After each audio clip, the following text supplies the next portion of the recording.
Hello friends, welcome to my channel. అందరూ ఎలా ఉన్నారు? అందరూ బాగున్నారా? ఈరోజు మీకు బీట్రూట్ పచ్చడి ఎలా చేయాలో చూపిస్తాను. జనరల్గా మనకి బీట్రూట్తో సలాడ్ అట్లాగన్నీ చేసుకుంటే స్వీట్ వస్తుంది కాబట్టి బాగుంటుంది. ఇది ఏంటి అంటే పచ్చడి కారంగా చాలా బాగుంటుంది. ఇది బీట్రూట్ తినని వాళ్ళు కూడా ఇది ఎంజాయ్ చేస్తారు.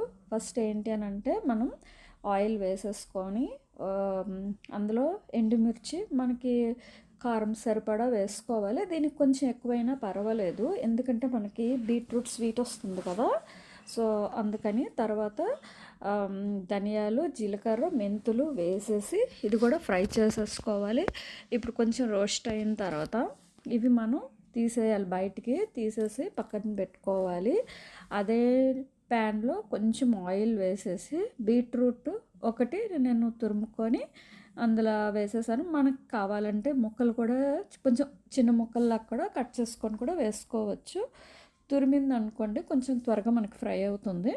ఆ తర్వాత కొంచెం ఒక పావు కప్పుడు ఆరు 3 to 4 teaspoons వాటర్ వేసేసి కలిపేసి మూత పెట్టి మనం ఇది కుక్ చేయాలి.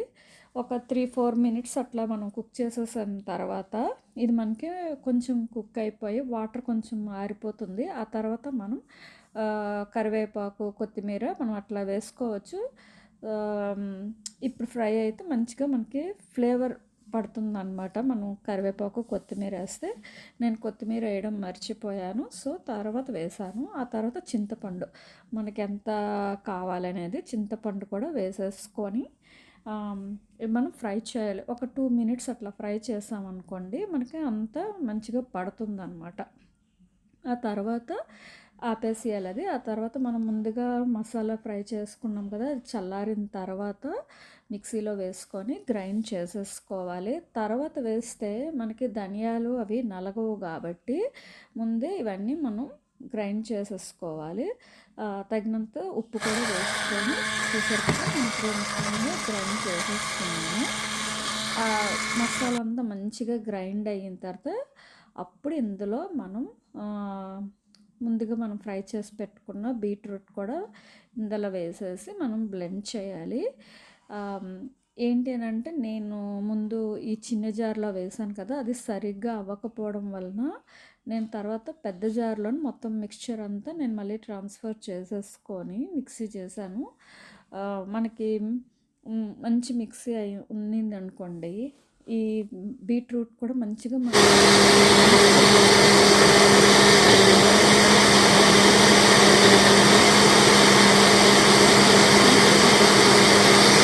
పోపుకి ఏంటి అని అంటే ప్యాన్లో ఆయిల్ వేసేసి మనం ఏంటంటే మినపప్పు, శనగపప్పు, వెల్లుల్లిపాయలు, ఆవాలు, జీలకర్ర, ఎండుమిర్చి, కరివేపాకు అన్నీ వేసేసుకొని మనం ఈ పచ్చడి కూడా మనం వేసేసుకొని ఫ్రై చేయాలి. ఎక్కువసేపు అవసరం లేదు, ఒక 2 minutes చేస్తే మనకి సరిపోతుంది. లాస్ట్కి ఏంటంటే మనం ఇది దించే ముందు కొంచెం ఇంగువ జస్ట్ అట్లా వేసేసుకుంటే మనకి ఫ్లేవర్ మంచిగా వస్తుంది అన్నమాట. అప్పుడు వేయగానే పచ్చడి అనేది మంచి ఫ్లేవర్ వస్తుంది. ఇంకా మనకి పచ్చడి అనేది రెడీ అయిపోయింది. ఇంకా ఆపేసుకొని డిష్ అవుట్ చేసేసుకోవడమేని. ఆ తర్వాత మనం వేడి వేడి అన్నంలో ఈ పచ్చడి వేసుకొని కలుపుకొని తింటే చాలా బాగుంటుంది. ఇది మనకి ఫ్రిడ్జ్లో పెట్టుకుంటే ఒక 4-5 days అయినా మంచిగా ఉంటుందన్నమాట. సో మీకు ఈ డిష్ నచ్చింది అనుకుంటున్నాను. నచ్చినట్టయితే నా ఛానల్కి లైక్, షేర్ అండ్ సబ్స్క్రైబ్ చేయండి.